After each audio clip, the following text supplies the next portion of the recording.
The virgin infertile mountain man inherited a cabin for just $1, but when he opened the door, he found a pregnant teen already living inside.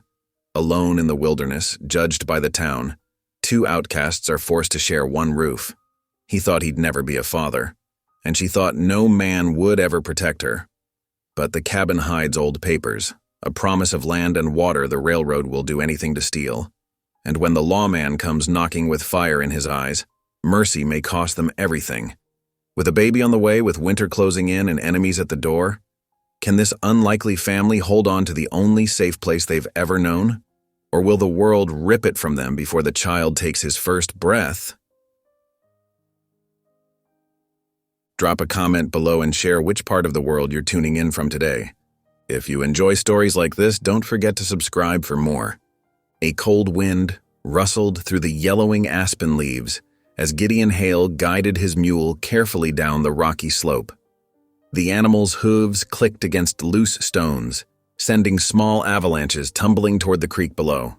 His newly inherited cabin sat nestled against the mountainside, its weathered logs the color of old coffee grounds in the autumn light.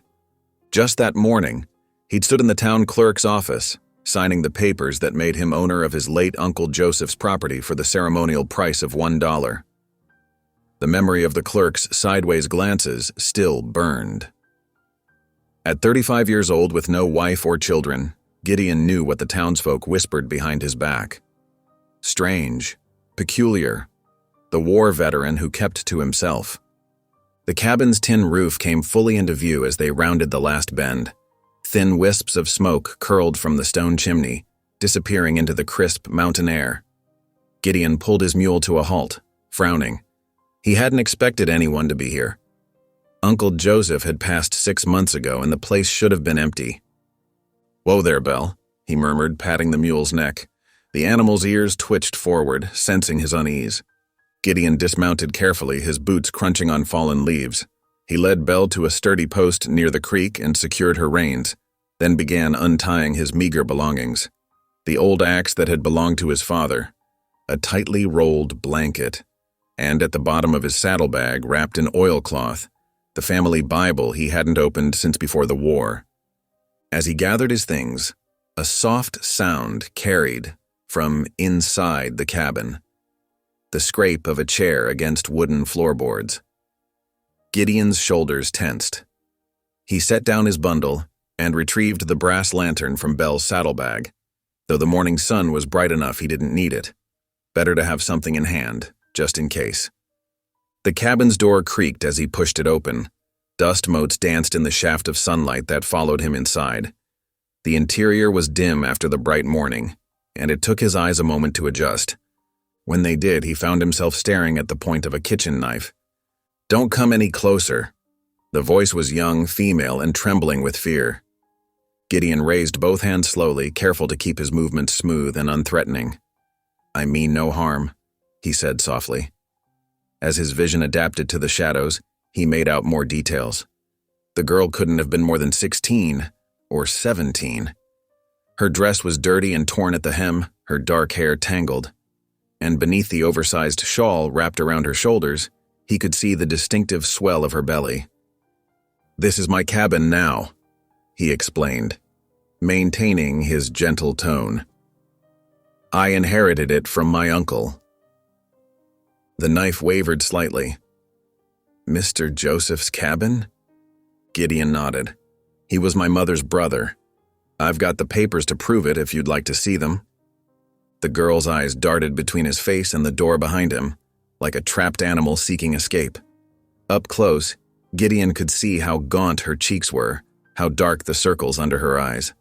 "I can't leave," she said, her voice cracking. "Please, I haven't anywhere else to go." "What's your name?" Gideon asked, hands still raised. She swallowed hard. Marybeth Carter." "Well, Miss Carter, I reckon we ought to discuss this proper-like. Would you mind lowering that knife so we can talk?" Marybeth's fingers tightened on the handle. "How do I know I can trust you?" "You don't," Gideon admitted. "But I give you my word as a Christian man that I won't harm you. And I'm willing to prove it by staying right here by the door while we sort this out." Something in his steady gaze must have reassured her because after a long moment, Mary Beth slowly lowered the knife to her side. She didn't set it down completely, but Gideon counted it as progress. How long have you been?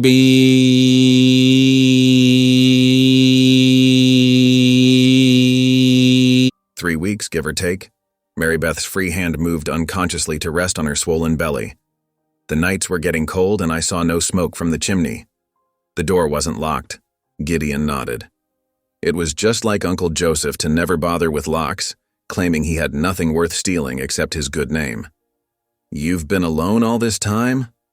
Yes. Her chin lifted slightly, a flash of defiance in her eyes. I can take care of myself. I don't doubt it, Gideon said mildly, considering you're ready to defend yourself with that knife.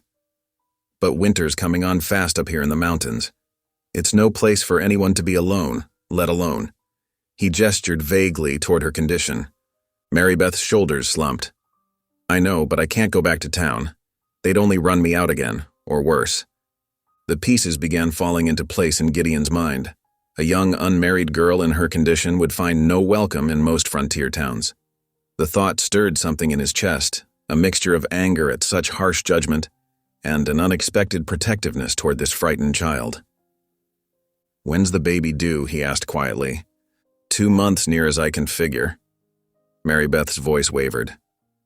Please don't make me leave. I've nowhere else to go, and I've been careful with everything in the cabin.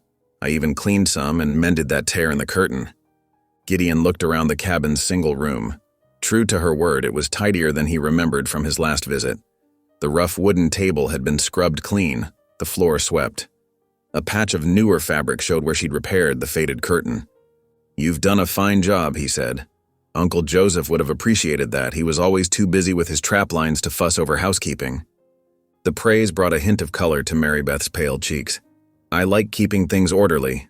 My mama taught me proper housekeeping before she trailed off, blinking rapidly. Gideon waited, giving her time to collect herself. Outside, Belle nickered softly, and a jay called from the aspens. The morning sun had crept higher, sending longer shafts of light through the cabin's small windows.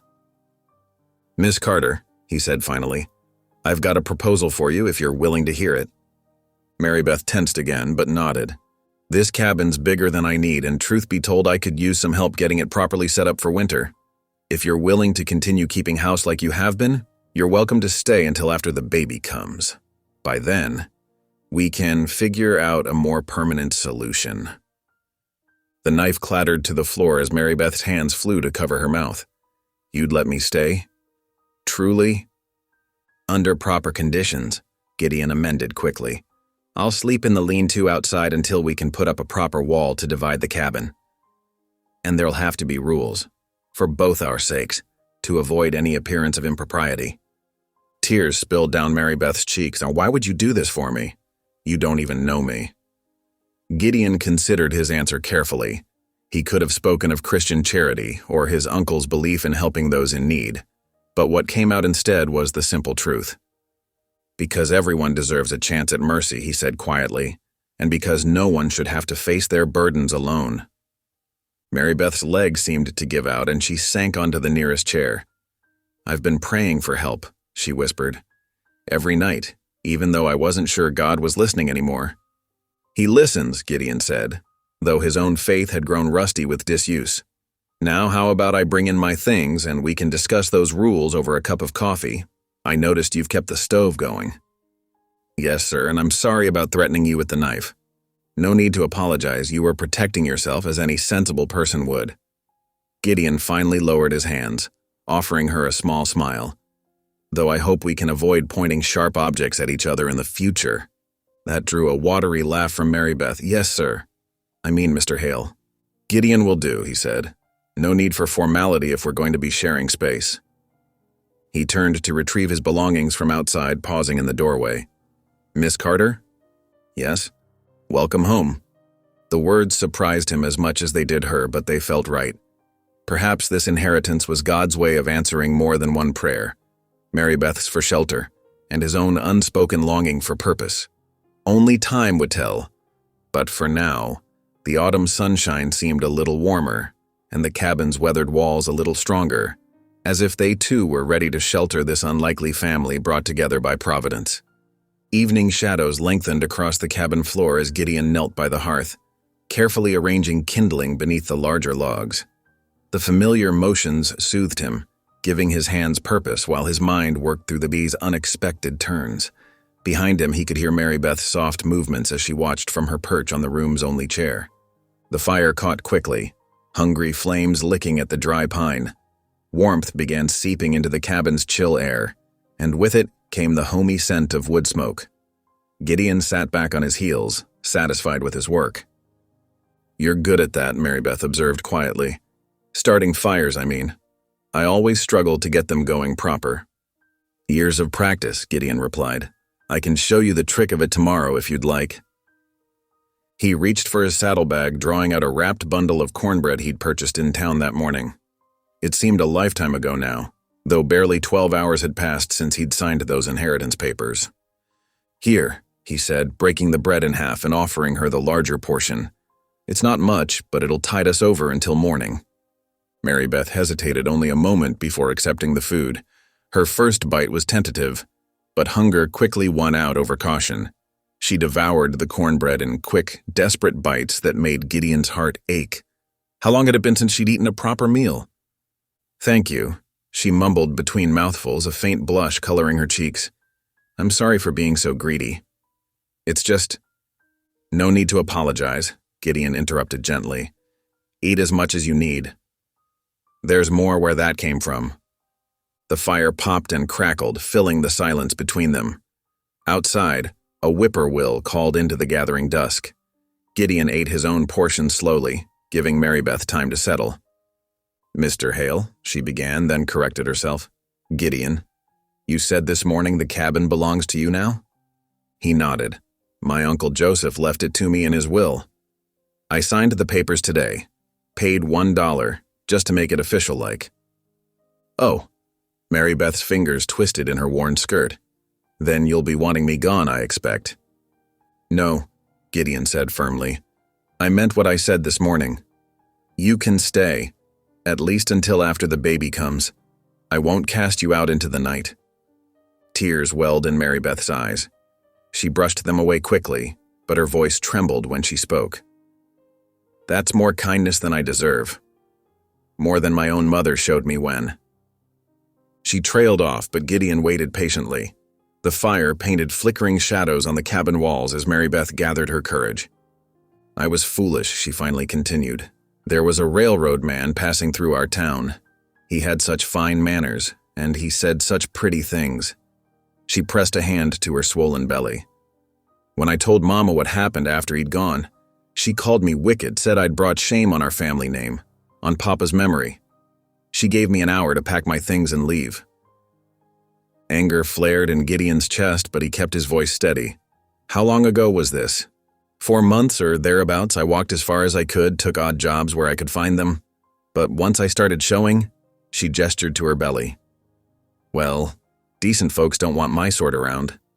"Decent folks," Gideon echoed bitterly, thinking of the townsfolk's whispers behind his own back. Strange Gideon Hale, they called him. The virgin soldier who came back wrong from the war. The man who'd never marry, never father children of his own. He'd learned to ignore their mockery, to find peace in his solitude. But seeing Mary Beth's pain stirred something protective in him, something that refused to let another soul suffer such judgment alone. "People can be cruel," he said simply, "but that don't make them right." Mary Beth looked at him searchingly. "Why are you being so kind to me? Most men would have thrown me out without a second thought." "Maybe I'm not most men." Gideon poked at the fire, sending sparks dancing up the chimney. "Besides, my Uncle Joseph always said this cabin was meant to shelter those in need. Reckon he'd approve of it being put to such use." The wood popped and settled, and Mary Beth yawned despite her obvious effort to hide it. Gideon noticed how her shoulders drooped with exhaustion. "You should get some rest," he said. "Take the cot. I'll make do fine here by the fire." "But it's your cabin," she protested weakly. "I can't take your bed." "You can and you will," Gideon insisted. "In your condition, you need proper rest more than I do." Too tired to argue further, Mary Beth made her way to the narrow cot in the corner. She kept her shawl wrapped tight around her shoulders as she lay down, but Gideon noticed her relax slightly when he remained by the hearth. He spread his bedroll on the plank floor using his saddle as a pillow.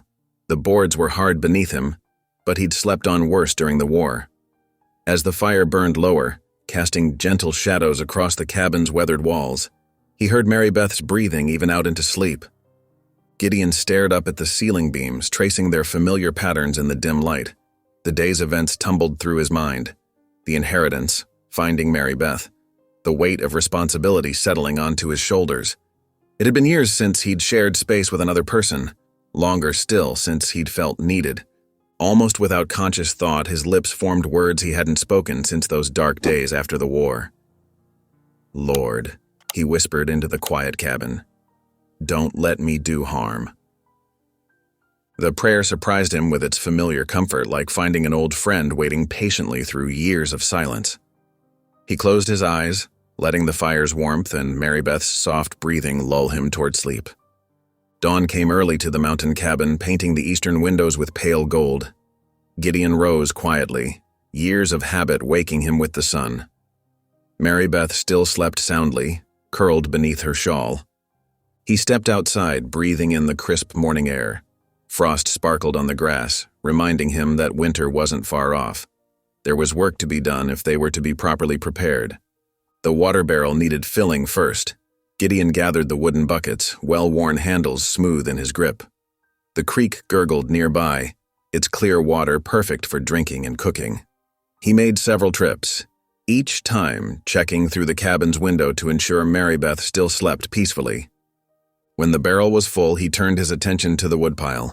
The stack beside the cabin had dwindled low, with only a few days' worth remaining.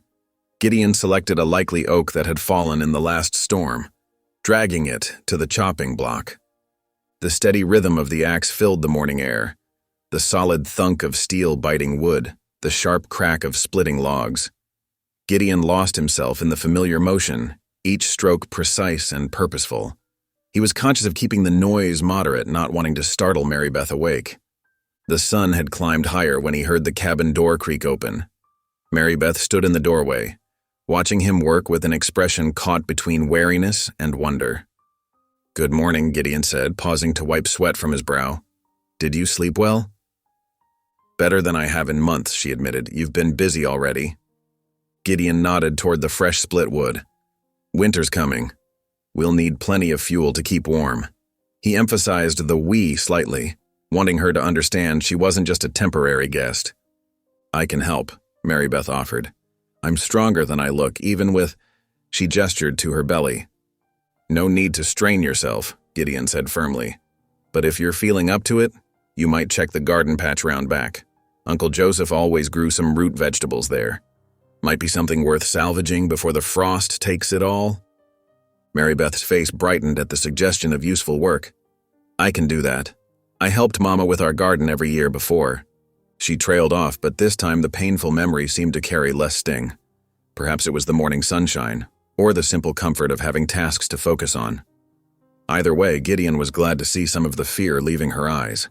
He returned to his chopping, keeping one ear tuned to Mary Beth's movements as she explored the garden. The steady rhythm of work filled the morning hours, punctuated by an occasional exclamation when she discovered a surviving potato or turnip. Slowly, carefully, they began learning to share the space, to move around each other without fear. It wasn't much, just simple chores, quiet greetings, the basic courtesies of two people finding their footing in an unexpected situation. But it was a start, and for now that was enough. 3 days passed like water flowing in the creek, steady and natural. The autumn sun painted golden patterns through the cabin's weathered windows as Gideon and Mary Beth fell into the rhythm of shared life. Though neither spoke much, the silence between them grew comfortable, filled with the quiet sounds of daily tasks. On the first morning, Gideon noticed water dripping from a corner of the ceiling. He fetched his tools and beckoned Mary Beth to follow him outside. "Best you learn this," he said, helping her climb the sturdy ladder he'd propped against the cabin wall. "Roof needs checking regular-like, especially before winter sets in." Mary Beth watched intently as his weathered hands demonstrated how to inspect the wooden shingles, testing each one for rot or looseness. "See here?"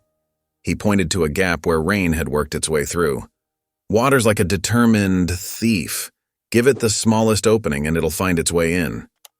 She nodded, then surprised him by asking practical questions about the repair.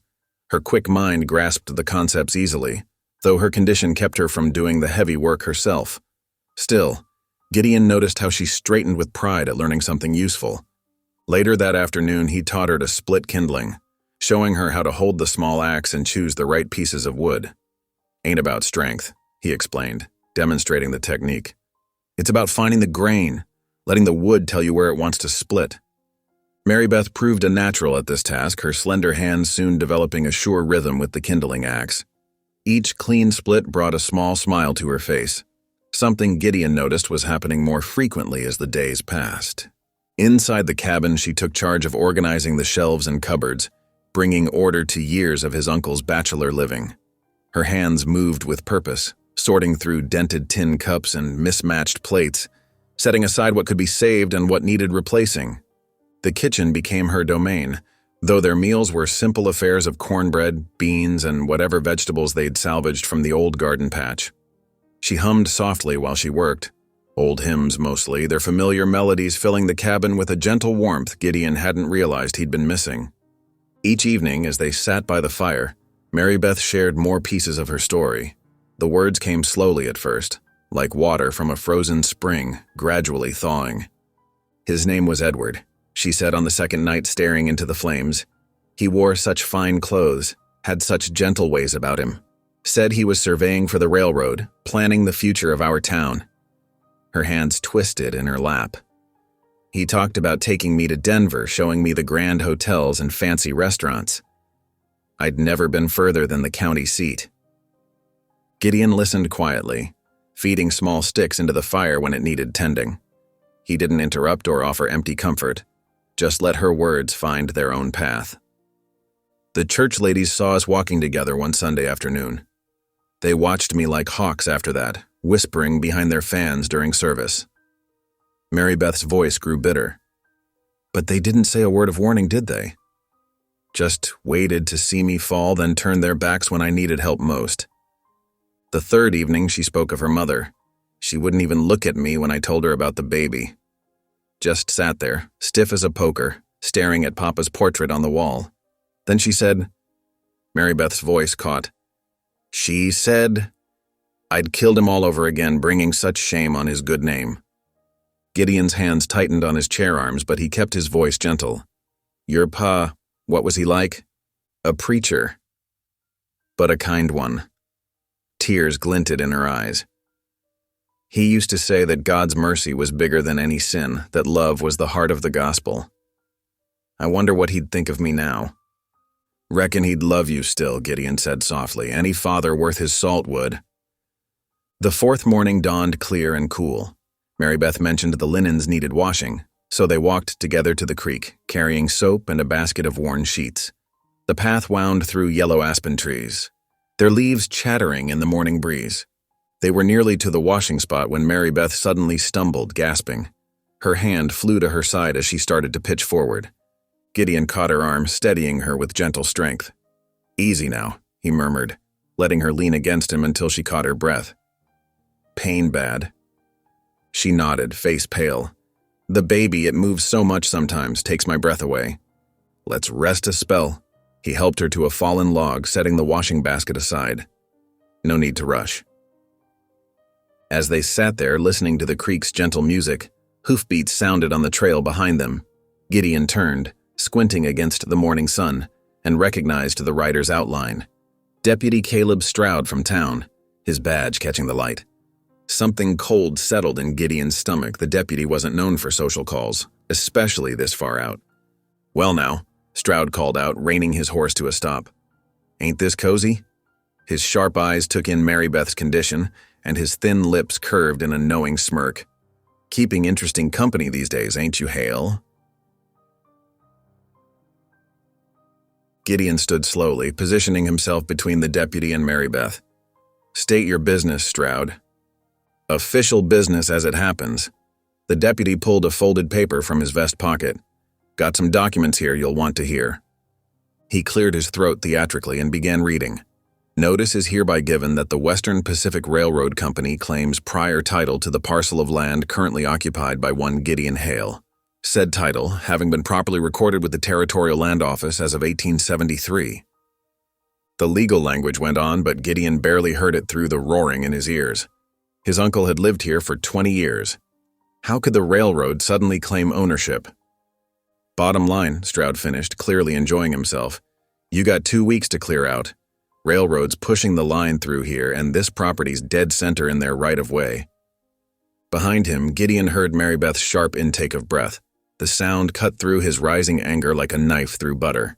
He couldn't lose his temper, not with her depending on him, not with her condition so delicate. I've got proper papers, he said, keeping his voice level. Signed and witnessed in town just last week. This land was my uncle's free and clear. Stroud shrugged. Take it up with the circuit judge if you want. Of course, he won't be through these parts for another 3 months. Meanwhile, he tapped the eviction notice meaningfully. 2 weeks, Hale. Don't make me come back with a posse. He wheeled his horse around and trotted away, leaving the paper flutter to the ground like a fallen leaf. Gideon picked it up with trembling fingers, scanning the dense legal text as if hoping to find some mistake. What are we going to do? Mary Beth's voice was barely a whisper. Gideon turned to face her, seeing the fear in her eyes. The same fear she'd shown that first night in the cabin. His heart clenched. She'd just started to feel safe, to trust that she had a place to belong. We'll figure something out, he said, trying to sound more confident than he felt. I promise you that.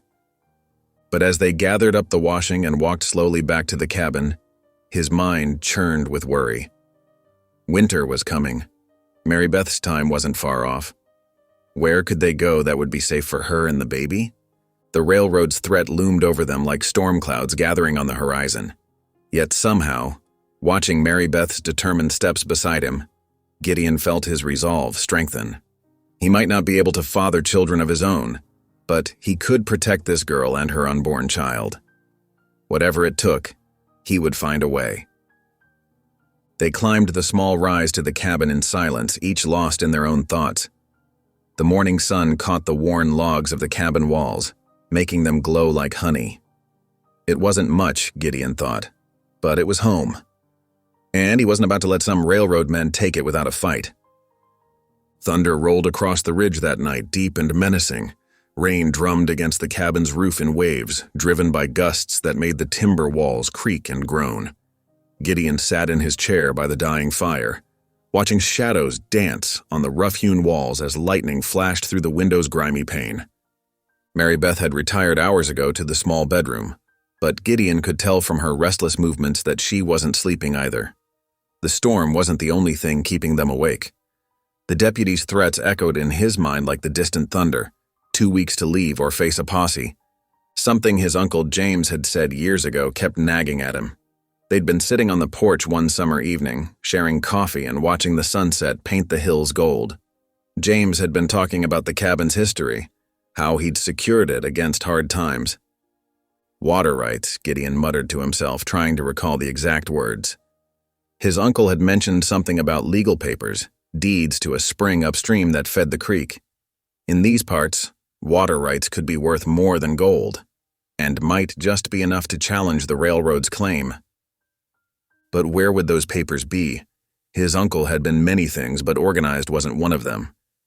Gideon's eyes drifted to the stack of old trunks and boxes pushed against the far wall. They'd been there so long they'd gathered dust thick as wool, untouched since James passed. Sleep was impossible now. Gideon rose quietly, added a log to the fire, and lit a fresh candle.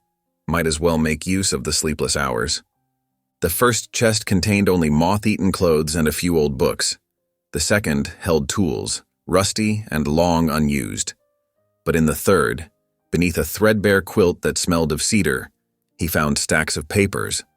Dawn was just beginning to pale the eastern sky when Mary Beth emerged from the bedroom, wrapping a shawl tight around her shoulders. She found Gideon surrounded by scattered papers, his face creased with concentration in the fading candlelight. "You've been up all night?" she asked softly, careful not to startle him. Gideon looked up, blinking tired eyes. "Reckon so. Been searching for something my uncle once mentioned." He gestured at the papers spread around him. There might be a way to fight the railroad's claim, if I can just find... Let me help, Mary Beth offered, lowering herself carefully to sit beside him. 4 eyes see better than 2. Together they sorted through yellowed letters, faded receipts, and official-looking documents. Mary Beth proved to have a sharp eye and careful hands for handling the fragile papers. She organized them into neat piles, setting aside anything that looked important. "What's this?" she asked after a while, holding up a bundle of letters tied with faded blue cord. The paper was thick and official-looking, with territorial seals still visible in the corners. Gideon took the bundle with trembling fingers. As he untied the cord, several documents slipped free.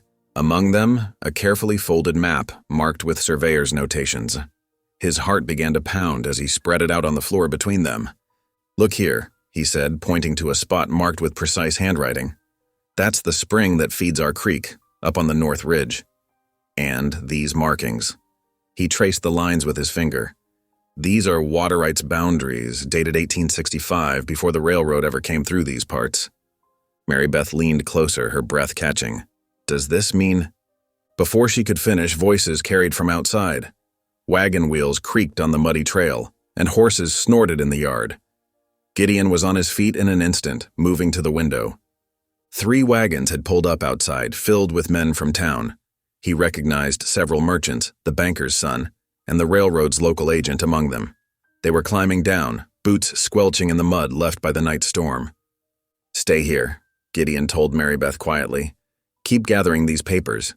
He grabbed his axe from beside the door, not as a weapon, but as a statement. This was his property, and he had every right to be holding tools on his own land. He stepped onto the porch just as the first men reached it. "Morning," he said evenly, though there was nothing friendly in his tone. "Bit early for social calls." The railroad agent, a slick-haired man named Patterson, gave what he probably thought was a diplomatic smile. "This isn't a social call, Mr. Hale. We're here to inspect the property, assess its value for the railroad's purposes." "This property isn't for sale or taking," Gideon said firmly, planting himself in the doorway, "and you weren't invited to inspect anything." "Now see here," Patterson began, but one of the merchants, Whitaker from the general store, cut him off. "We heard you've got company up here, Hale." Whitaker's eyes glinted with malicious curiosity. "Thought you were a confirmed bachelor. Changed your ways?" As if on cue, a floorboard creaked behind Gideon. He didn't need to turn to know Mary Beth had come to the door, drawn by the voices. A ripple of murmurs and knowing looks passed through the crowd of men. "Well, well," drawled Thomas Burke, the banker's son. His lip curled in a sneer. "A shame what you've taken in, Hale. Though I suppose even mountain hermits get lonely." Gideon's hands tightened on the axe handle until his knuckles went white. The implication in Burke's tone made his blood boil. These men, these supposed pillars of the community, looking down their noses at a scared young girl who needed help. It took everything in him not to show them exactly what he thought of their Christian charity. But he forced himself to stay still, to keep his voice level. Any violence would only make things worse for Mary Beth. "You've had your look," he said coldly. "Now get off my land." "Your land?" Patterson laughed. "I think we established yesterday that's not quite accurate anymore. But don't worry, we'll be back. Soon." He tipped his hat with mocking politeness. "Good day to you both." The men turned back to their wagons, several casting pointed looks at Mary Beth as they went. Gideon stood rigid until the last wagon disappeared around the bend. Only then did he let out the breath he'd been holding and turn to Mary Beth. She stood in the doorway, tears streaming down her face. "I'm sorry," she whispered. "I'm bringing shame on you too now. Just like with Ma Dash Dash." "No." Gideon's voice was fierce but gentle. He set the axe aside and took her trembling hands in his calloused ones. "You listen to me, Mary Beth Carter. You have nothing to be ashamed of. Those men, their souls are darker than any storm cloud, judging without mercy, acting high and mighty while doing the devil's work." He squeezed her hands. "This place is ours. You hear me? Ours. And we're going to fight for it." Mary Beth drew a shaky breath, managing a small nod. Together, they went back inside, where the scattered papers still waited. The map with its precious markings lay on top of the pile, like a promise of hope. "Now then," Gideon said, picking up the map. "Let's see what else these papers can tell us about that spring." Outside, the storm clouds were breaking up, letting rays of morning sun streak across the muddy yard. Inside the cabin, two unlikely allies bent over faded documents, searching for the keys to their future and the traces of the past. Dawn painted the mountain in soft gold as Gideon saddled the old mule. The morning air held autumn's bite, promising a clear day ahead. He adjusted the stirrups carefully, knowing they'd need to accommodate both riders. Behind him, Mary Beth emerged from the cabin wrapped in his spare coat, her breath visible in the crisp air. "You sure you're up for the rush?" Gideon asked, noting how she cradled her swollen belly. "We need supplies," she answered firmly, "and those papers need checking at the land office." Still, she couldn't quite hide her nervousness about facing the town. Gideon helped her mount, then swung up behind her. The mule snorted, adjusting to the double burden, but held steady. They set off down the trail, moving carefully over the rocky ground. The journey was slow going. Every jolt made Mary Beth wince, though she tried to hide it. Gideon kept the mule to its smoothest gait, but the mountain trail showed no mercy. By the time they reached the valley floor, Mary Beth's face had gone pale with discomfort. "We can turn back," Gideon offered quietly, and she shook her head. "I won't hide forever." The first houses of town came into view, smoke rising from morning cook fires. A woman beating a rug on her porch stopped mid-swing to stare. Two men loading a wagon paused their work, heads turning to follow the unusual pair's progress. Whispers spread like wind through dry grass. Doors creaked open. Faces appeared in windows. Gideon felt Mary Beth tense against him as a group of children stopped their play to point and giggle. "Hold your head high," he murmured. "You've done nothing wrong." They dismounted at the hitching post outside Harlan's general store. Gideon helped Mary Beth down carefully, steadying her as she found her legs. Through the store window, he could see Mr. Harlan arranging sacks of flour, his back to them. The bell above the door chimed as they entered. Harlan turned, his weathered face creasing into a kind smile. "Morning, Gideon." His eyes moved to Mary Beth, showing no judgment. "Miss." While Gideon gathered basic supplies, salt, coffee, ammunition, Harlan engaged Mary Beth in gentle conversation about the weather and the turning leaves. His manner was so natural, it almost made her forget her shame. When Gideon reached for his money pouch, Harlan quietly marked half prices on several items. At Gideon's questioning look, the old storekeeper simply said, "Some of us don't listen to gossip." He added an extra measure of flour and beans to their sack. "Mountain winters are long." The kindness brought tears to Mary Beth's eyes. She blinked them back, managing a whispered, "Thank you." Outside, the street had grown busier. Church bells rang out, calling the faithful to morning service. Mary Beth's steps slowed as they passed the white-painted building. Through the open windows came the sound of familiar hymns, voices raised in praise. Gideon saw the longing in her face. "We could go in," he offered, though the thought made him uncomfortable. He hadn't set foot in a church since before the war. But as they approached, several women on the church steps turned their backs deliberately. The minister, greeting his flock, suddenly became very interested in straightening his collar when he saw them coming. Mary Beth's shoulders slumped. "Another time, maybe," she said softly. They had one more stop, the land office, but found it closed until Monday. Gideon cursed under his breath. They'd have to make another trip to file their water rights claim. The return journey seemed longer, the sun climbing high and hot overhead. They rode in silence for a while, each lost in thought. Then Gideon began to speak, his voice low and rough with memory. "I was 22 when I joined up," he said. "Thought I was doing my duty, fighting for what was right. Ended up in some of the bloodiest battles you could imagine." He paused, gathering his thoughts. "Took a piece of shrapnel in the gut at Gettysburg. Laid in a field hospital for weeks, fighting fever." Mary Beth listened quietly, sensing his need to share this burden. "When I finally healed up enough to leave, the doctor took me aside, told me the wound had done damage that wouldn't show on the outside." Gideon's voice grew hoarse. Said I'd never sire a child. Called it a blessing, really. Said at least I wouldn't pass on my scars to another generation. He fell silent for a moment, remembering the shame that had burned through him at those words. Came back here, to my hometown, marked as broken, useless. Folks whispered about the strange mountain man who never courted, never married, reckoned I was better off alone. They were wrong, Mary Beth said fiercely, surprising them both with her vehemence. She twisted slightly in the saddle to look at him. You're the only father I'd trust my baby with. Gideon's throat tightened painfully. He couldn't speak for a long moment, overwhelmed by emotions he'd thought long buried. The simple trust in her words shook him to his core.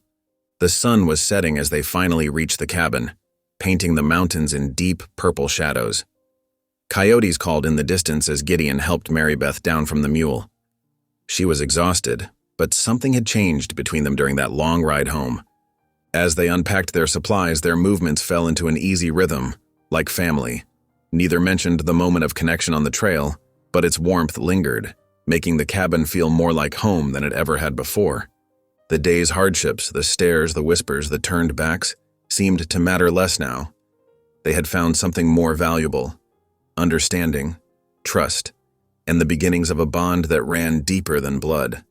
The mountain air grew sharper with each passing day.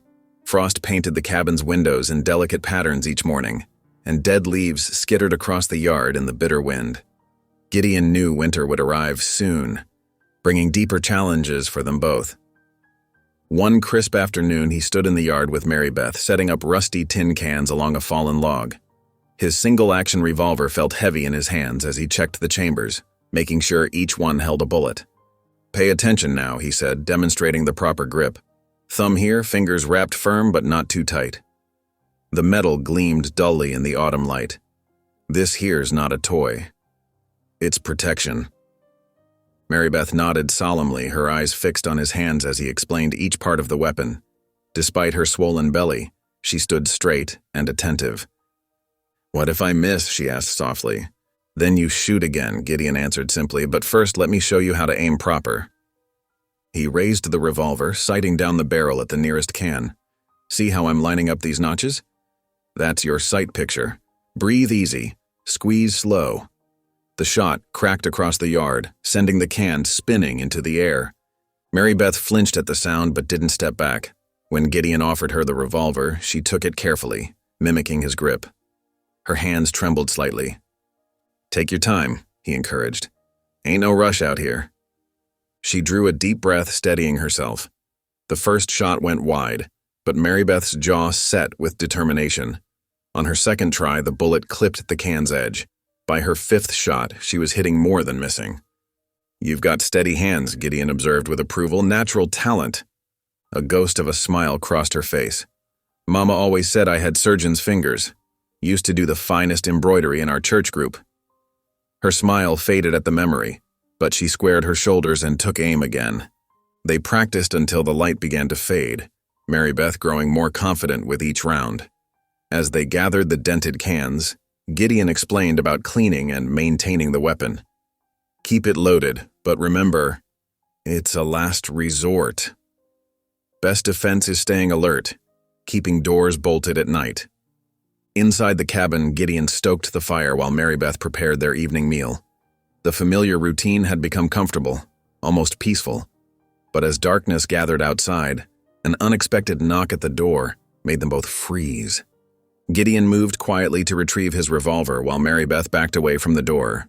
Another knock came, followed by a woman's voice. I come in peace, bringing help. Through the window, they could make out an elderly Cherokee woman standing calmly on their porch. Her silver hair was tied back neatly, and she carried a leather medicine bag. Gideon opened the door cautiously. The woman's dark eyes took in everything. The gun in his hand, Mary Beth's defensive posture, the sparse but tidy cabin. I am Sula, she said simply.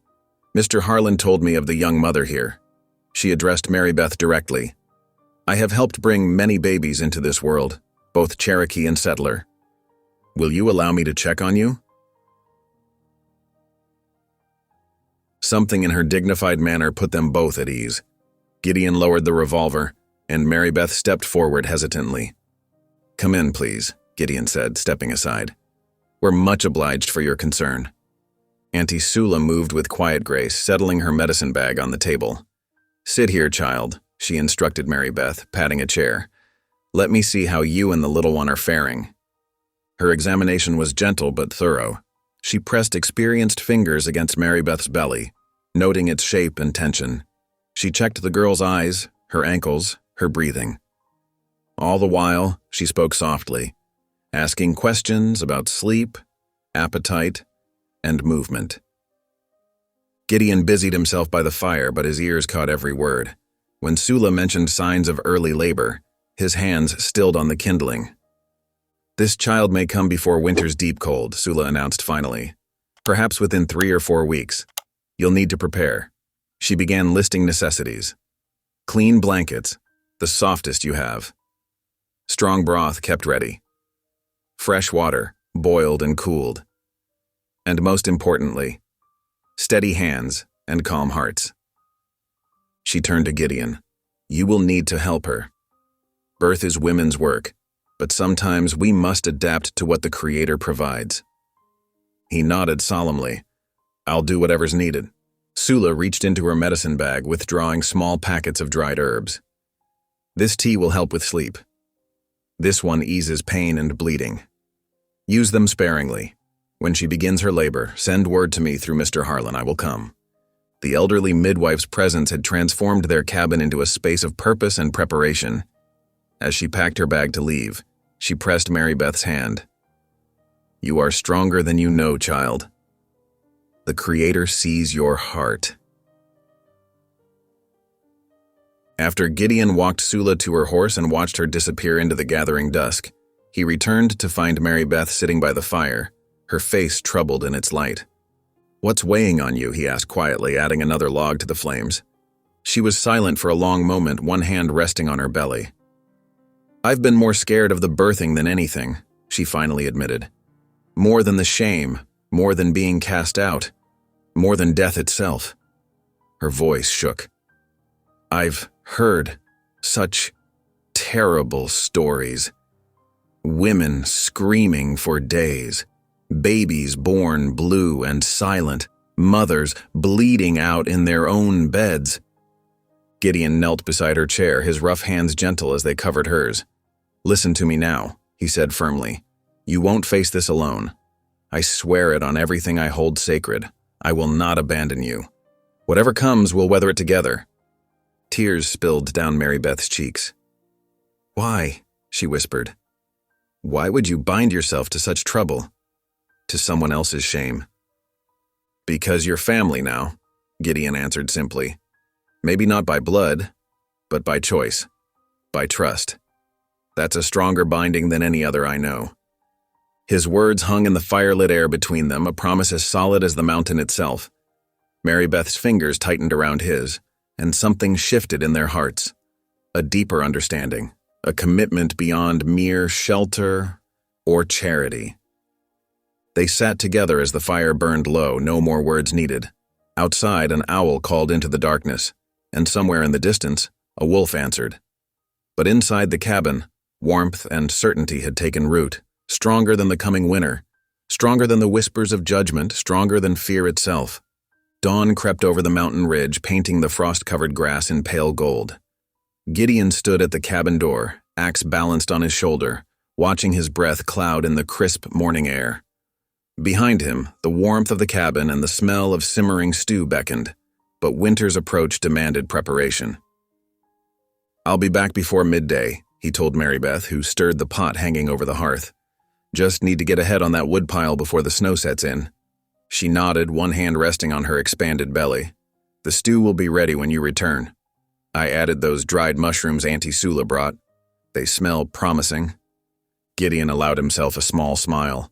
In the weeks since the Cherokee midwife's visit, Mary Beth had grown more confident in the kitchen, experimenting with the herbs and provisions they had stored. Her presence had transformed the cabin from a mere shelter into something that felt like home. "Mind you keep that door bolted," he reminded her, though she already knew. "And remember where I keep the dash." "The revolver's under my pillow," she finished, managing a wan smile.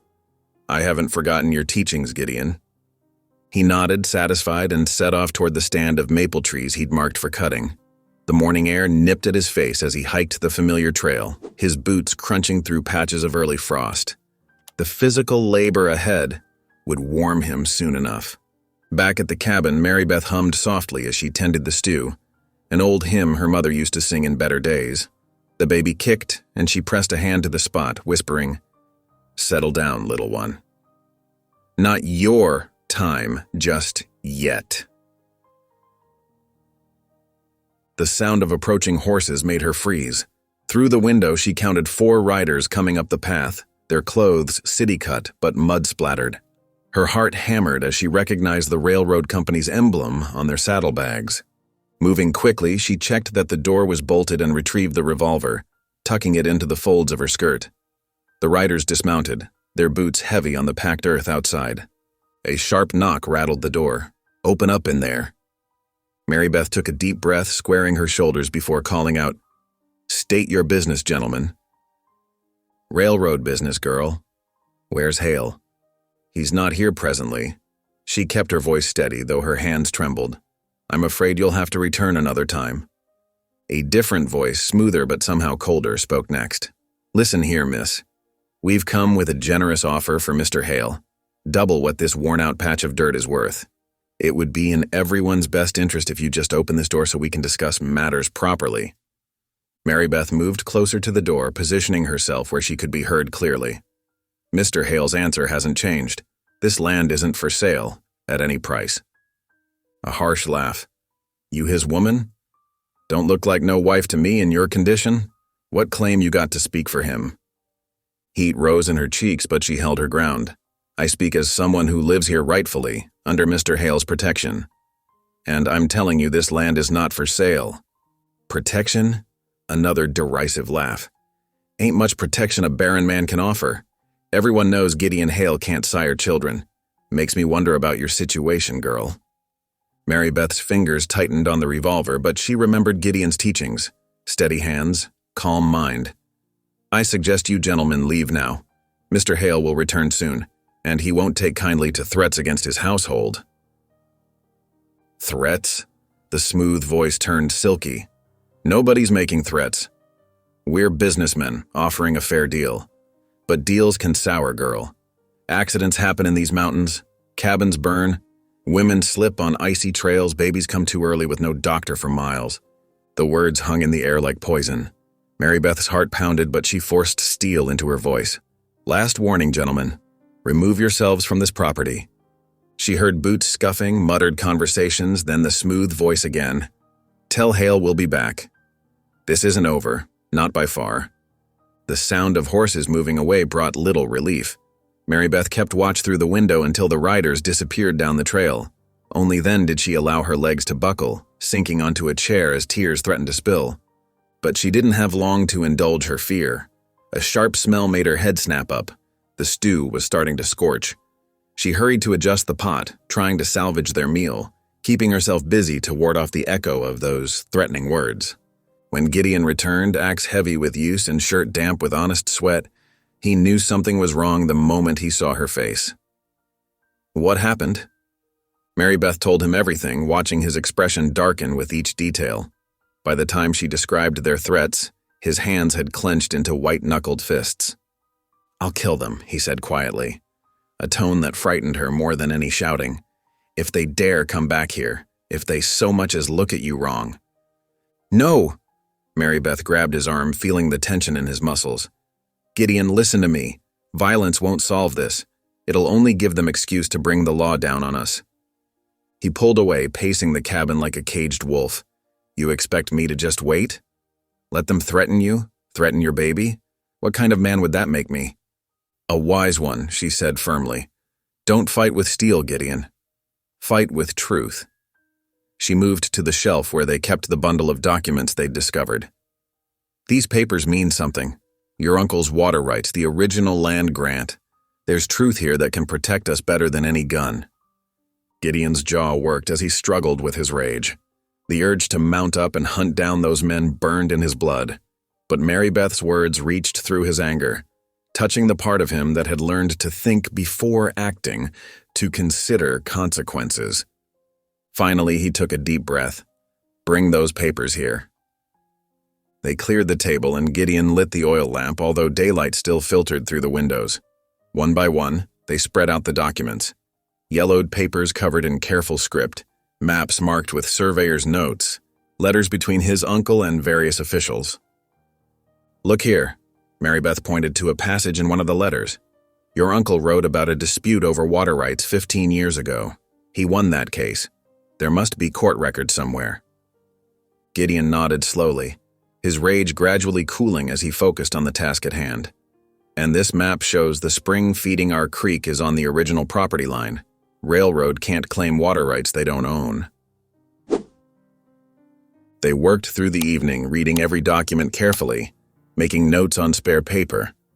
The stew, slightly scorched but still edible, grew cold as they pieced together the history of the land and the legal foundations of their claim.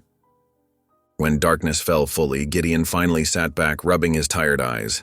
The lamp cast dancing shadows on the cabin walls as Mary Beth gathered the papers carefully. "We'll need help," she said quietly. "Someone who knows the law, who can't be bought by railroad money." Gideon nodded. "There's a lawyer in the county seat, old Judge Matthews' son. They say he's honest, takes cases against the big companies sometimes." He looked at Mary Beth, concern creasing his brow. "It's a 3-day ride to reach him.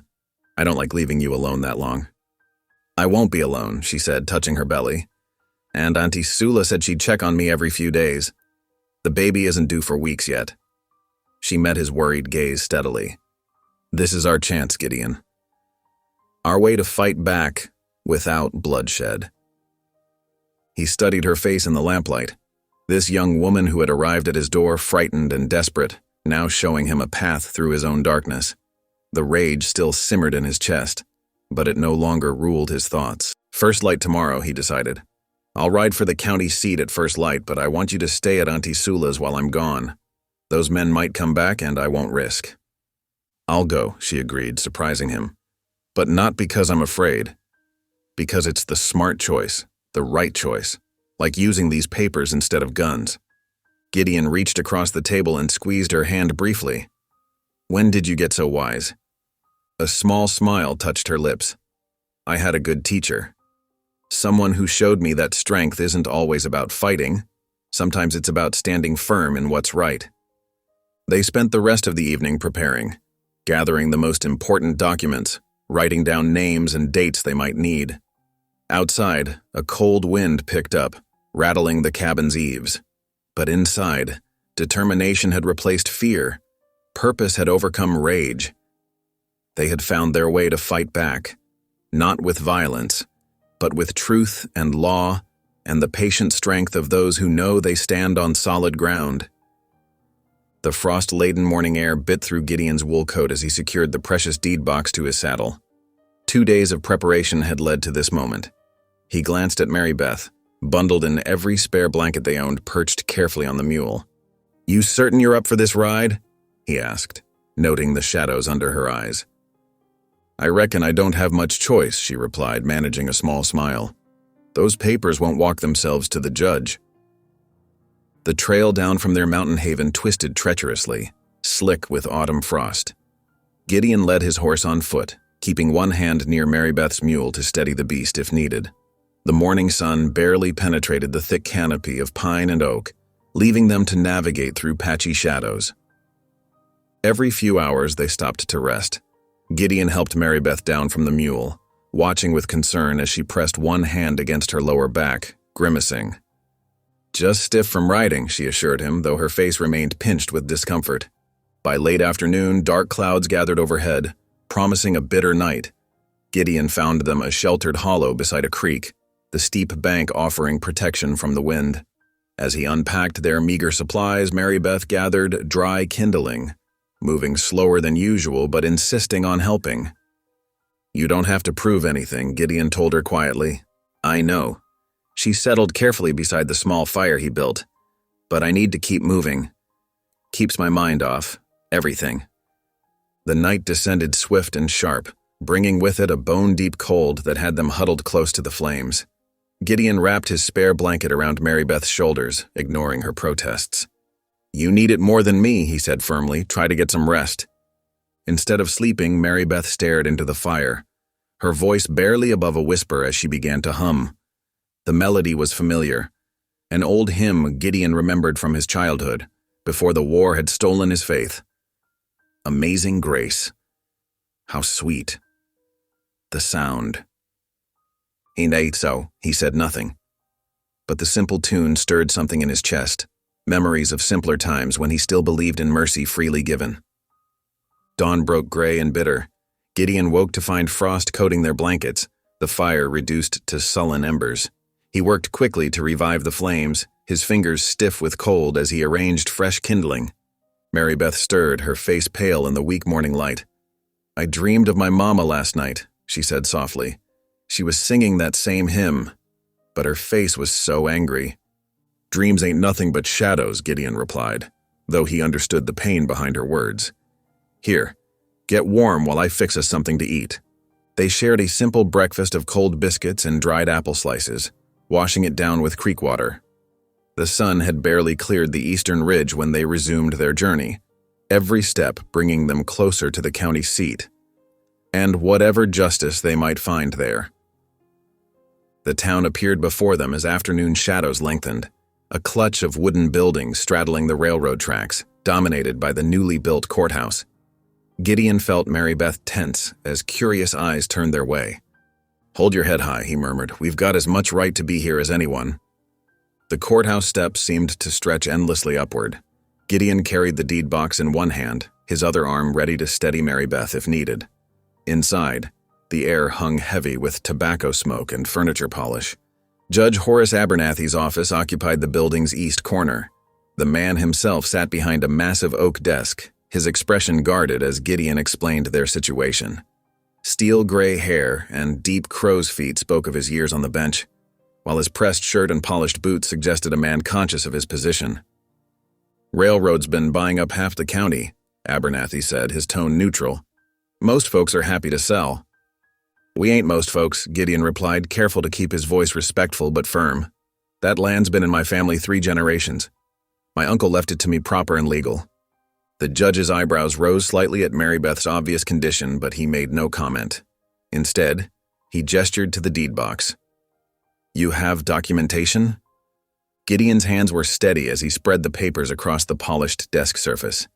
Yellowed deeds, carefully preserved letters, maps marked with fading ink, a history of his family's claim to the land, written in official hand. Abernathy leaned forward, his interest visibly sharpening as he examined a particular document.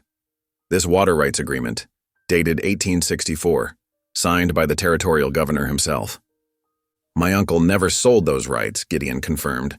"Never even considered it." The judge picked up another paper, studying it intently. His expression remained carefully neutral, but something in his eyes suggested deep thought. "Railroads got money," he said finally, looking up at them. "Money means lawyers, means pressure on folks who might otherwise see things different." He held up a hand as Gideon started to protest. "But money ain't everything.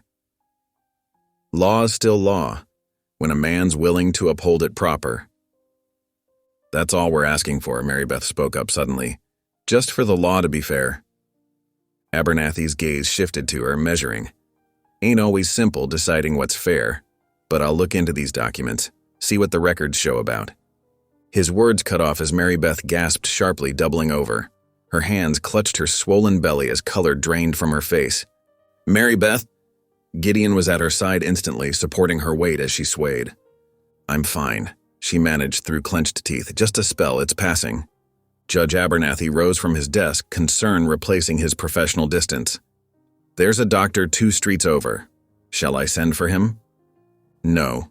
Mary Beth straightened slowly, though her face remained pale. "It's better now. Just need to rest a minute."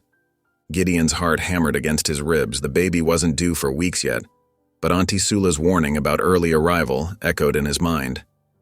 "We should head back," he said, already gathering their papers. "Judge, if you could look these over." "I'll study them careful," Abernathy promised, his voice gentler than before. "Come back in a week's time." We'll talk more then.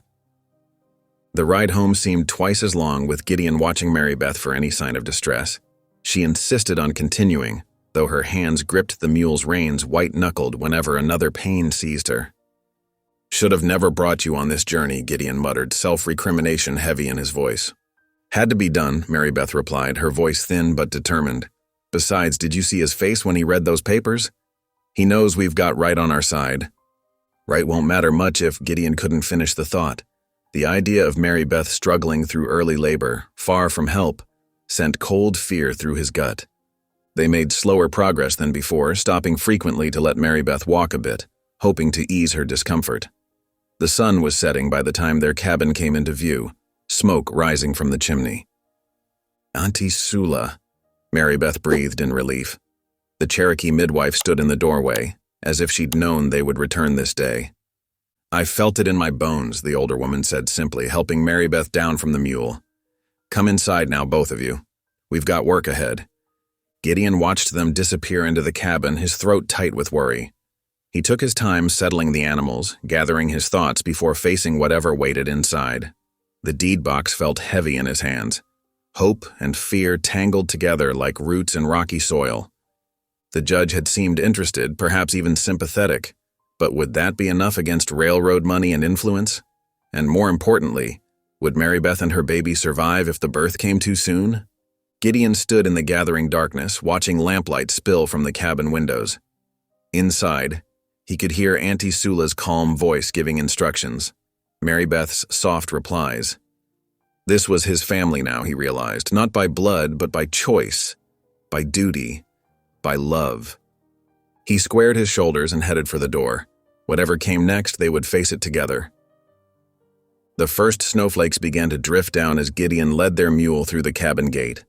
The flakes were small and hesitant at first, dancing on the wind before disappearing against the cold ground. Within minutes, they grew larger, more determined, coating fence posts and tree branches in delicate white. "Winter's coming early this year," Auntie Sula observed from the doorway. "Best get everything secured before dark." Gideon nodded, helping Mary Beth down from the mule. Her face was drawn with exhaustion from the journey, but some color had returned to her cheeks. The pains had eased during their slow return, though worry still gnawed at Gideon's gut. "You rest," he told her gently. "I'll tend to things out here." "I can help," Mary Beth protested, but Auntie Sula was already steering her inside with firm kindness. "You've done enough for today, child. Let the man work while I fix you some tea." Gideon worked methodically as the snow fell thicker. He led the mule into the lean-to shelter, rubbing him down thoroughly and ensuring he had fresh hay. The snow was falling steadily now, blanketing the world in hushed white. The air held that peculiar stillness that came with first snow, as if the whole mountain was holding its breath. Inside the cabin, he found Mary Beth sipping tea by the fire while Auntie Sula gathered her things to leave. "I've left herbs for tea," the older woman told him. "Make sure she drinks it morning and night. I'll return tomorrow to check on her." "Much obliged," Gideon said sincerely. He watched through the window as the Cherokee midwife made her way down the path, her dark shawl soon disappearing into the swirling snow. "We need to seal up them drafts," he said, turning back to Mary Beth. "Can't have cold air sneaking in tonight." Together, they worked their way around the cabin's interior.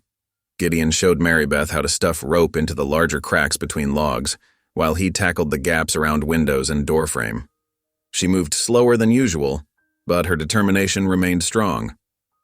"Papa used to say a draft could kill quicker than a bullet," she remarked, pressing rope into a particularly wide crack.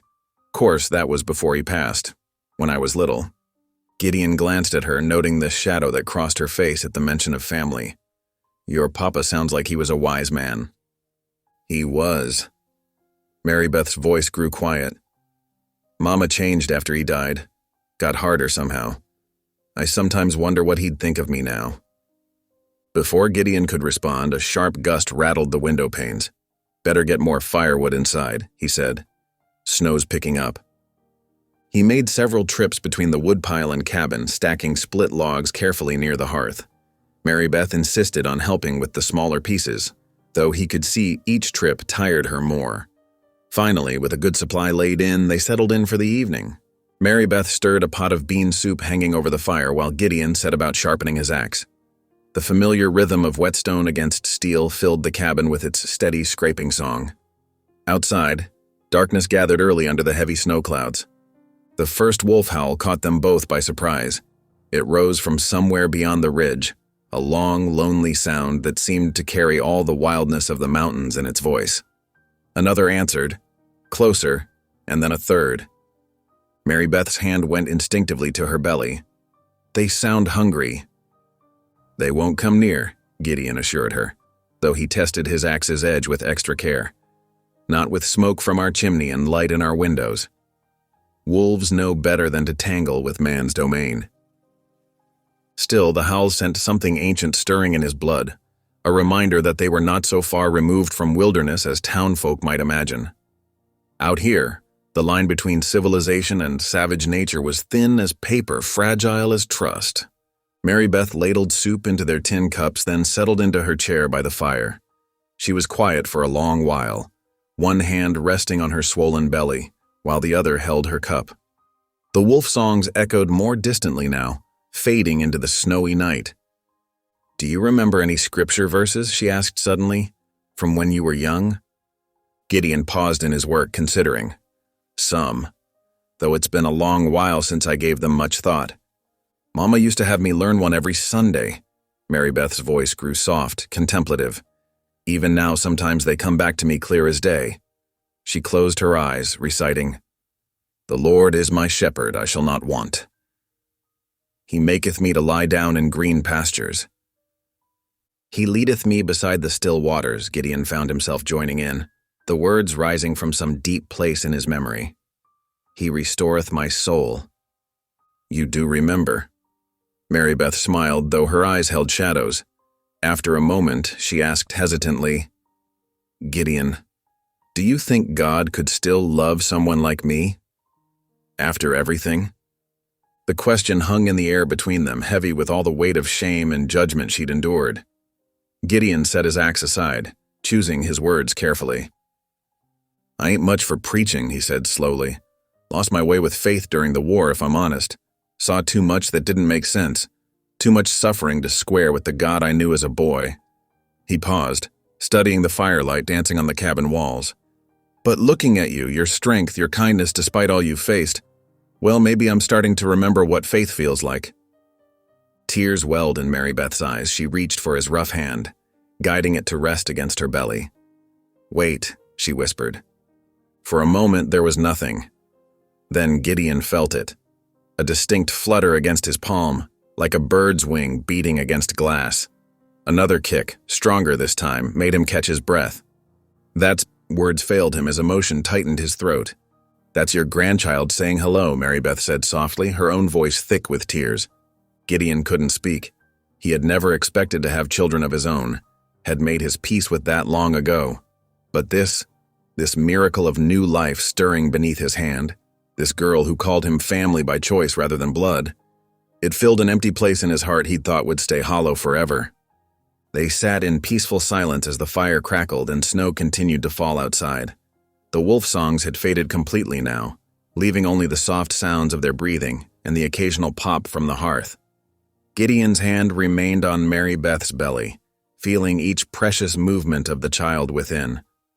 "I reckon," he said finally, his voice rough with emotion, "if God can make something this beautiful come from pain and trouble, then his love must be bigger than our mistakes." He squeezed Mary Beth's hand gently. "Bigger than what other folks think of us too." Mary Beth's answering smile was like sunrise breaking through clouds. She wiped her eyes with her free hand, then reached for the Bible that sat on the shelf nearby, his uncle's old Bible, untouched since they'd moved in.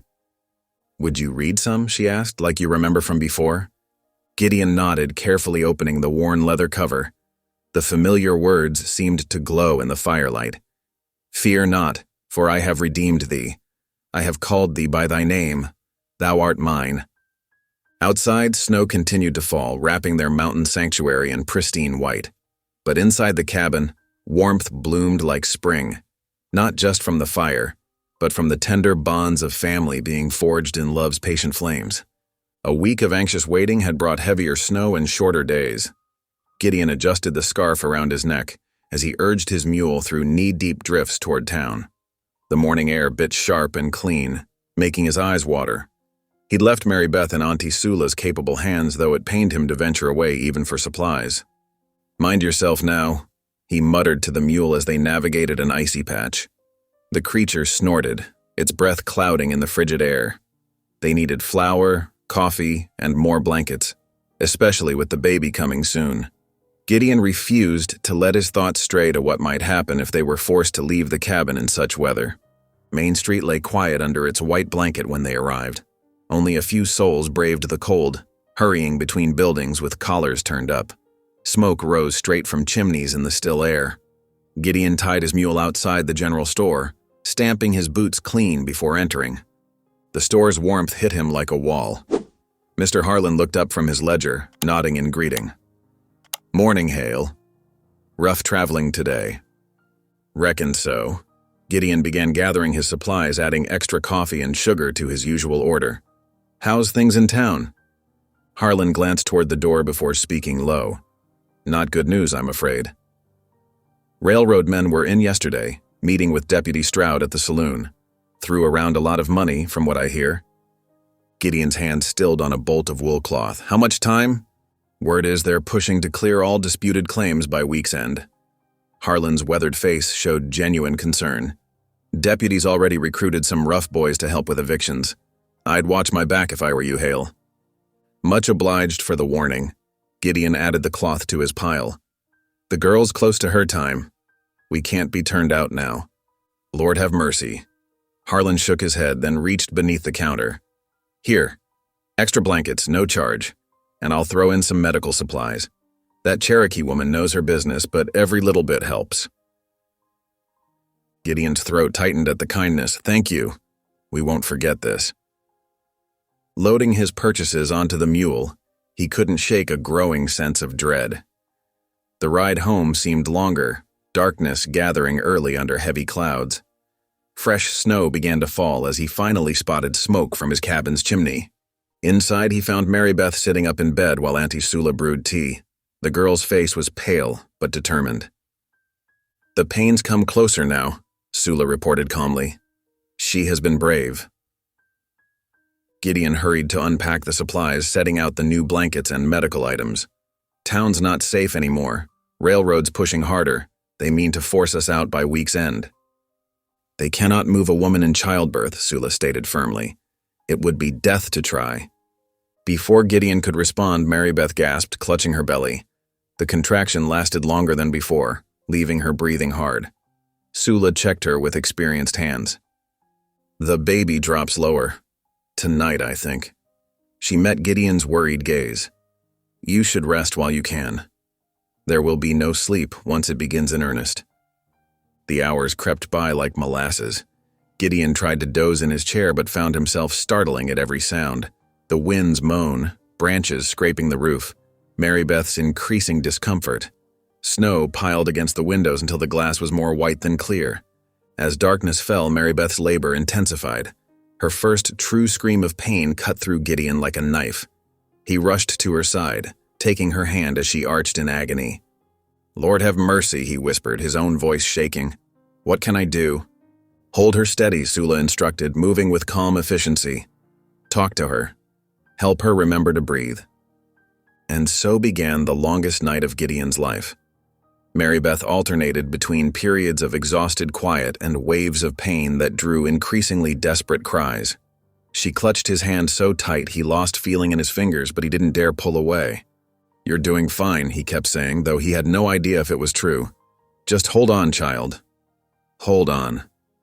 Midnight arrived with howling wind and Mary Beth's strongest contractions yet. Sweat plastered her hair to her face despite the cold. Gideon found himself praying aloud, fragments of scripture mixing with desperate pleas. "The baby turned," Sula announced after checking again. "Soon now." Mary Beth sobbed. I can't do this anymore." "You can," Gideon said firmly, though his heart raced with fear. "You're the strongest person I know. Just a little longer."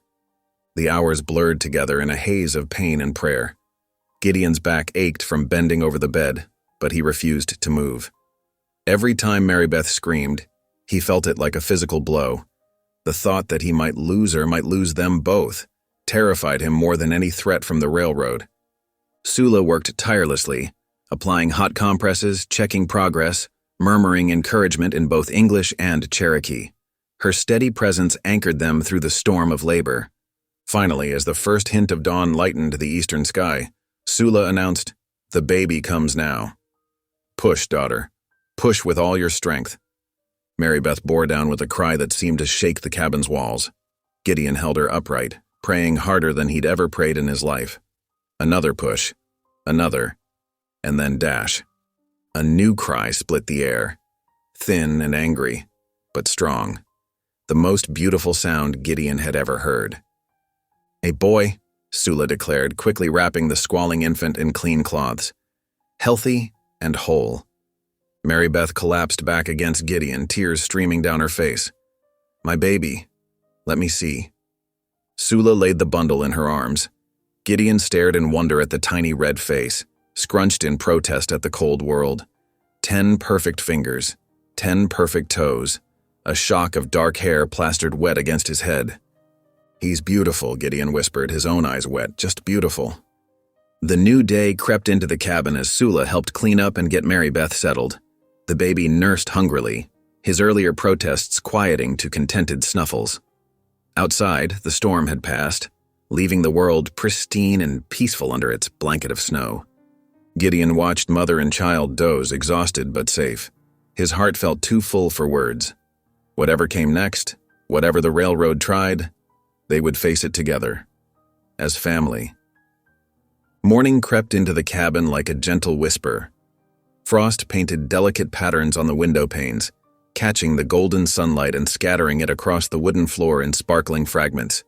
The fire had burned low during the night, leaving only glowing embers that cast a warm red glow across the hearth. Gideon sat in his old wooden chair, cradling the newborn boy while Mary Beth slept deeply on the bed. Auntie Sula had left an hour ago, promising to return by midday with more herbs for healing. The cabin felt peaceful in a way Gideon had never known before, as if the very air held its breath in reverence of new life. The baby's weight in his arms felt both terrifying and right. Such a tiny thing, wrapped in one of the new blankets Mr. Harlan had given them. Gideon marveled at the perfect smallness of those fingers, each nail no bigger than a grain of wheat. The child's dark hair had dried into soft wisps that stuck up in all directions. "Look at you," Gideon whispered, his voice rough with emotion. "Ain't never seen anything so perfect in all my days." The baby stirred slightly, tiny mouth working in his sleep. Something deep in Gideon's chest ached with a fierce protectiveness he'd never experienced before. This child might not be his by blood, but his heart had already claimed it as surely as if it were. "I'll be your pa if the Lord allows," he murmured, touching one finger to the baby's velvet soft cheek. "Won't never let harm come to you or your mama. That's a promise before God and heaven." Mary Beth shifted on the bed, making a small sound of discomfort, but didn't wake. The birth had taken everything out of her, though Sula assured him she was strong and would recover well. Gideon watched her sleep, noting how young she looked with her face relaxed, her golden hair spread across the pillow. The peaceful moment shattered at the sound of horses approaching. Heavy boots crunched in the snow, followed by loud voices that made Gideon's blood run cold. The baby squirmed, disturbed by the noise. "Hail!" Deputy Stroud's voice carried clearly through the morning air. "Open up! We've got business to discuss." Gideon carefully laid the baby beside Mary Beth, who startled awake with fear in her eyes. "Shh," he soothed, pulling the blanket up around them both. "Stay quiet. I'll handle this." Moving quickly to the door, he slid the heavy wooden bar into place just as fists began pounding on the weathered planks. Through the small window, he could see Deputy Stroud and 2 railroad men, all mounted on expensive horses. Their breath steamed in the cold air. "This is private property," Gideon called out, keeping his voice steady despite the anger building in his chest. "You've no right to disturb a woman who just gave birth." "We've every right," one of the railroad men sneered. "This land belongs to the company now. Judge signed the papers yesterday afternoon." "That's a lie," Gideon growled. "Judge Abernathy is still reviewing our claim. We've got proper deeds to this land and the water rights." Deputy Stroud dismounted, his spurs jingling as he approached the door. "Listen here, Hale. We can do this the easy way or the hard way. Company's offering fair compensation if you leave peaceful-like. But if you want to be stubborn..." He let the threat hang in the air. Behind Gideon, the baby began to cry. Mary Beth's soft voice tried to quiet him, but the sound seemed to make the men outside even more aggressive. "You really want to risk that baby's life over this?" the deputy called out. "Weather's turning cold again. Be a shame if something happened to this cabin. Fire has a way of spreading mighty quick in dry wood." The threat of fire sent ice through Gideon's veins. He glanced back at Mary Beth and the child, then at the wooden walls that were their only shelter. Rage warred with fear in his heart. "You're threatening a baby?" he said, his voice deadly quiet. "That what your badge stands for now, Stroud?" "Just being practical," the deputy replied. "You've got one day to clear out. After that, well, accidents happen." The men's horses shifted restlessly in the snow as silence stretched between cabin and riders. Finally, Gideon heard them turning to leave. "One day, Hale," Stroud called back. "Don't make me come up here again." Gideon waited until the sound of hoofbeats faded before moving away from the door. His hands shook with suppressed fury as he added wood to the fire. Mary Beth watched him with wide eyes, clutching the baby close. "What are we going to do?" she whispered. Gideon stoked the fire with sharp, angry movements. "We're not running," he said finally. "That's what they want, to frighten us into abandoning our claim." He straightened up, decision crystallizing in his mind. "Tomorrow morning we're riding into town." "Into town?" Mary Beth's voice quavered. "But the baby." "We'll bundle him up warm," Gideon assured her, his voice gentling. "You're strong enough to ride if we take it slow. We'll take the deeds, go straight to the judge's office. Make them face us in the light of day, not skulking around making threats."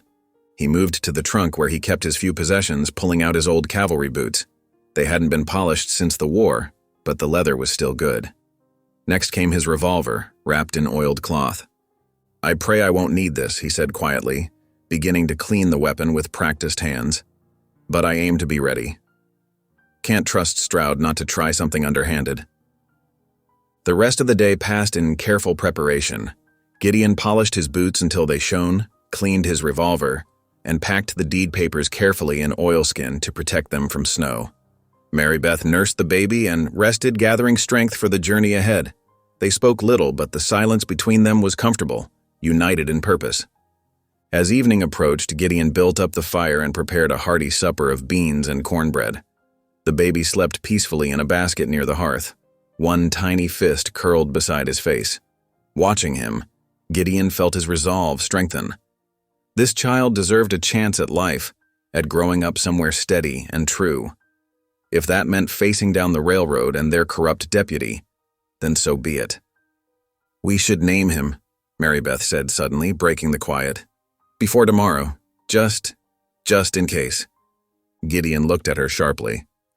"Nothing's going to happen to any of us. But you're right, he needs a proper name." Mary Beth touched the baby's soft hair. "I was thinking, maybe Samuel? It means asked of God in Scripture. And I did ask. Every night I prayed for help. Then he led me here to you." Tears pricked at Gideon's eyes, but he blinked them back. "Samuel," he repeated softly. "It's a good name. Strong." "Samuel Hale," Mary Beth added, looking up at him uncertainly. If that's all right?" Gideon had to turn away to hide how those words affected him, his throat too tight to speak for a moment. When he found his voice again, it was rough with emotion. "I'd be honored," he managed. That night, as the fire burned low and little Samuel slept between them, Gideon stayed awake long into the dark hours. He watched the moon's light paint silver patterns through the frost on the windows. His revolver lay cleaned and loaded beside his bed, but his thoughts weren't on violence. Instead, he found himself praying. Real prayers, not just desperate whispers. He asked for wisdom, for protection, for the strength to be the father this child needed. Most of all, he prayed for peace, that tomorrow's confrontation might end without bloodshed. "Lord," he whispered into the quiet night, "help me protect what you've given me. Help me be worthy of this family." The word family echoed in his heart, feeling right in a way nothing else ever had. Whatever tomorrow brought, he would face it standing tall, with love and law on his side. The railroad men might have money and guns, but Gideon had something worth fighting for, something worth living for. Outside, snow began falling again, soft and steady, while inside the cabin, a man who had never dared to dream of fatherhood watched over his sleeping family and prepared his heart for the battle ahead. The cold bit deep in the hours before sunrise. Gideon's breath formed clouds in the dim lantern light as he hitched their old mule to Mr. Harlan's wagon. The kind storekeeper had offered it yesterday, saying simply, "Bring it back when you can." The wooden wheels creaked as Gideon tested the harness one final time. Inside the cabin, Mary Beth sat wrapped in quilts by the dying fire. Little Samuel nestled against her chest. Her face was pale but determined as she watched Gideon gather their proof. The deed box, carefully wrapped in oilskin, and his father's Bible containing their family records. "Are you certain you're strong enough?" Gideon asked softly, helping her to her feet. "I have to be," she answered, clutching Samuel closer. The baby slept peacefully, swaddled in every warm blanket they could spare. Only his tiny face showed, pink and perfect in the lantern glow. Gideon lifted them both carefully into the wagon bed, which he'd padded with fresh straw and more quilts. His revolver rode on his hip, a weight he prayed he wouldn't need. The morning star hung bright and cold above the mountain as they set out, the mule's hooves crunching through crusty snow. Dawn painted the sky in streaks of pale gold and rose as they made their slow way down the mountain trail. Gideon walked beside the wagon, leading the mule with careful steps. Every jolt made him wince, watching Mary Beth's face for signs of pain, but she remained steady, humming soft lullabies to keep Samuel calm. The sun climbed higher, warming the air slightly as they approached town. Gideon could see smoke rising from chimneys, smell breakfast fires. People stepped out onto their porches to watch the wagon pass, whispering behind their hands. News traveled fast in small towns. Everyone knew about the railroad's threats, about the baby's birth. "Look how they stare," Mary Beth whispered, shrinking slightly under the attention. "Let them," Gideon answered firmly. "We've nothing to be ashamed of." They reached the town square just as the courthouse bell struck noon. Gideon helped Mary Beth down from the wagon, supporting her as she cradled Samuel. Together they climbed the courthouse steps, their boots leaving wet prints on the wooden planks. Inside, the main hall was already crowded. Word had spread that they were coming. Judge Abernathy sat behind his massive oak desk, looking grave but alert. Deputy Stroud lounged against one wall, smirking, while several railroad men in expensive suits clustered nearby. But there were friendly faces too. Mr. Harlan stood near the front, and Auntie Sula had come, her dark eyes watchful. Gideon guided Mary Beth to a chair, then stepped forward. The room fell silent as he placed the oilskin package on the judge's desk. "Your Honor," he said clearly, his voice carrying to every corner, "I've brought proof of our rightful claim to the cabin and spring water rights." Judge Abernathy nodded, carefully unwrapping the old papers. His reading glasses perched on his nose as he examined each document in turn. The silence stretched taut as a fiddle string. Deputy Stroud pushed off from the wall, his spurs jingling. "This is a waste of time, Judge. The railroad's claim was filed weeks ago. They've got proper papers, too." "Proper papers bought with bribes, you mean?" someone muttered in the crowd. Stroud's face darkened as he searched for the speaker. Judge Abernathy held up one hand for silence. "These deeds appear genuine," he said slowly. "The water rights are clearly recorded, dated 1853. The cabin and surrounding 5 acres were deeded to Thomas Hale, with specific mention of the spring's importance to the property. But the railroad," one of the suited men began. "The railroad," Judge Abernathy cut in firmly, "cannot claim land that was legally deeded decades before they arrived. These rights were properly recorded and passed down through the family." He looked directly at Gideon. "As Thomas Hale's nephew and heir, this land is legally yours." A murmur ran through the crowd. Gideon felt tension drain from his shoulders as relief washed over him. Behind him, he heard Mary Beth's soft sob of joy. "This is outrageous. Deputy Stroud's face had gone red with anger. The company won't stand for. The company, Judge Abernathy interrupted, his voice sharp as a whip crack, will abide by the law. Unless you're suggesting otherwise, Deputy? Stroud's mouth worked soundlessly for a moment. The railroad men muttered among themselves, faces dark with fury. Finally, the oldest of them stepped forward. "This isn't over, Hale," he growled. "There are other ways to get what we want." "Are you threatening me in open court?" Gideon asked quietly. His hand didn't move toward his gun, but everyone could see it there. The railroad man spat on the floor and stormed out, his colleagues following. Deputy Stroud lingered a moment longer, glaring hatred at Gideon before slinking away. As soon as they were gone, the tension broke. People surged forward to congratulate Gideon and Mary Beth. Mr. Harlan clapped Gideon on the shoulder, grinning broadly. Auntie Sula bent to coo over little Samuel, pronouncing him strong and healthy. "The law is clear," Judge Abernathy announced, raising his voice over the happy chaos. "This deed stands as written. Let it be recorded that Gideon Hale is the rightful owner of the cabin and all associated water rights." He smiled slightly. "And let it also be recorded that any further attempts to dispute this claim will be considered harassment under the law." Gideon turned to Mary Beth, who was crying openly now, happy tears streaming down her face as she held Samuel close. The baby had slept through it all, peaceful and secure in his mother's arms. "We can go home," Gideon said softly, touching the baby's cheek. "For good this time."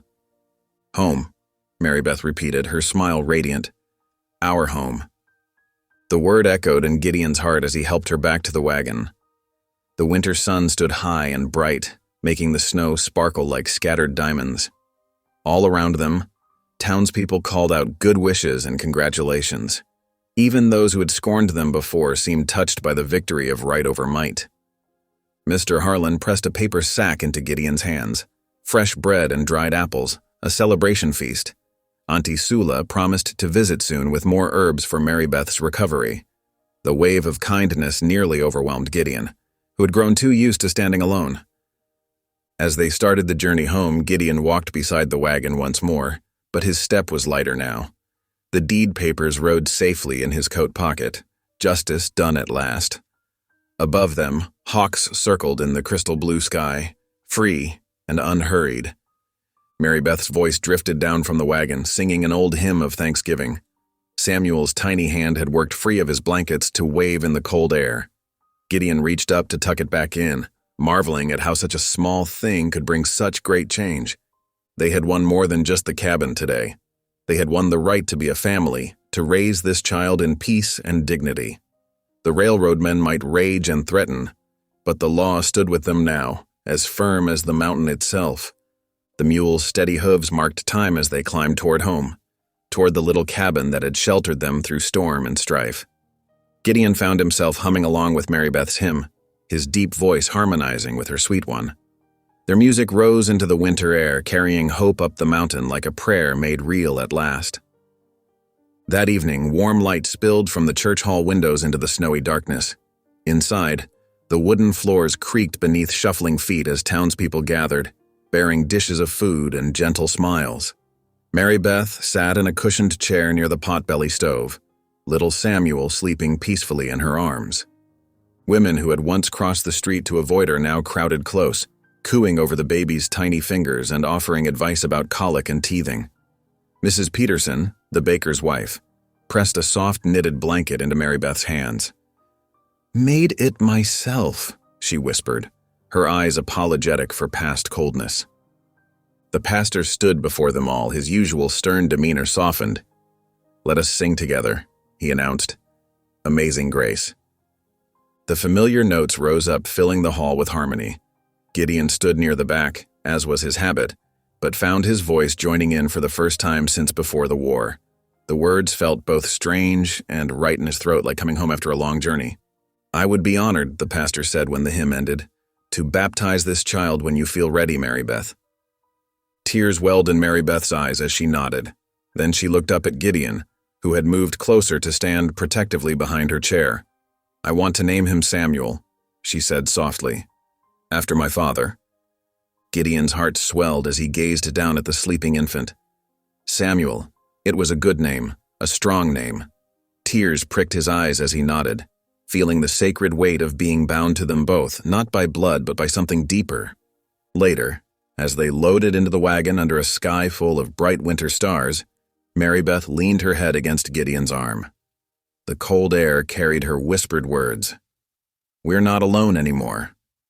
Gideon tucked the blanket more securely around her and Samuel, his family by grace rather than birth, knowing she spoke truth. They had found their place at last, not just in the cabin on the mountain, but in the hearts of their community. The morning sun cast long shadows across the frozen ground as Gideon guided the wagon back to their cabin. His heart sank when they crested the final ridge. The woodpile lay in blackened ruins, smoke still wisping up from the charred remains. Railroadmen had left their spiteful message clear as day. Mary Beth clutched Samuel closer, her face tight with worry, but Gideon surprised them both by letting out a harsh laugh. "Let 'em try," he said, his voice steady and strong.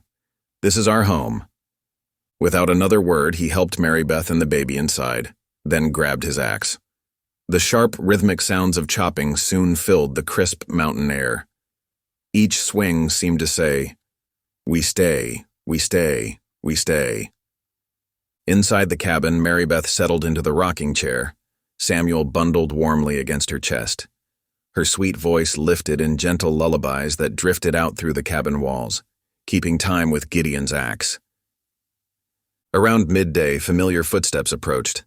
Auntie Sula appeared in the doorway, her dark eyes taking in the scene. A proud smile spread across her weathered face as she watched Mary Beth nursing Samuel. "The little one grows stronger each day," she said, laying a gentle hand on the baby's head. "Just like his mama and papa."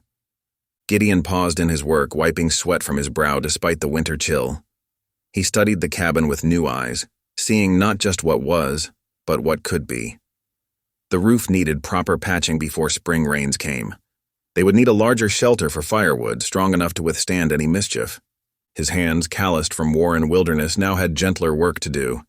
Every nail driven, every board fitted, would build something lasting, not just shelter, but a true home for his chosen family. Peace settled over the cabin like a warm blanket deeper than the lingering threat of railroadmen. They had weathered worse storms. Together, they would weather whatever came next. The winter wind howled fierce and sharp around the cabin corners. Inside, warmth from the hearth wrapped around its inhabitants like a protective embrace. Gideon had spent long days checking his trap lines, returning with rabbits and the occasional fox. Their pelts, carefully stretched and cured, now lined Mary Beth's bed where she nursed Samuel in the evenings. One night, as the lamp burned low, Gideon pulled his uncle's worn Bible from the shelf. The leather binding was cracked but still strong, like the faith slowly rekindling in his heart. Mary Beth sat close, Samuel sleeping peacefully in his cradle nearby. "Here," Gideon said softly, opening to the Psalms. "Let's start with these." His rough finger traced beneath each word as Mary Beth followed along, sounding out the verses with growing confidence. Her eyes lit up when she recognized familiar passages from her childhood. Later, as they shared cups of hot tea, Mary Beth began to hum. "My pa used to sing this when he'd work," she said, teaching Gideon the words to an old hymn about God's grace. Their voices blended in the quiet cabin, somehow making it feel more like home. Gideon's throat tightened as he watched Mary Beth tend to Samuel. Though he couldn't father children, the Lord had given him something precious, a family bound by choice and love, rather than blood. "Thank you, Lord," he whispered, the words rising from his heart like morning mist.